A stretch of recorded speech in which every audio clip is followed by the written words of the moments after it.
Okay, depende kasi sa operasyon, no? Pero commonly, pag nag-opera kami, ang unang-una namin tinitingnan, syempre, pagkatapos yung evident signs of bleeding. Kasi syempre, kung naghumiwa ka, kahit paano magkakaroon ng konting bleeding, so dapat siya nakokontrol. Number 2, yung tinatawag natin na possibility ng inflammation or baka nag-i-infection yung operasyon.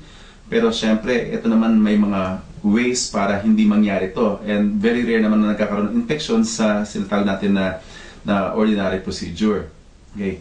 Isa pang inaano namin na specific for orthopedic surgery is syempre, kunyari, nabalian yung mga yan, nagkaroon ng mga problema. So kaya natin inoperahan para sila ay ma-mobilize. Ibig sabihin para kumilos agad.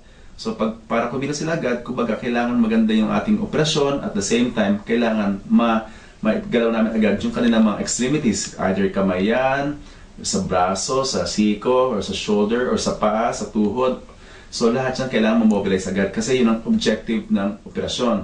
Kahit nga matanda na, in fact, marami kaming pasyente na mga 90 years old and above, kaya namin inooperahan yan kasi para makakilos sila ng mas mabilis at mas maaga.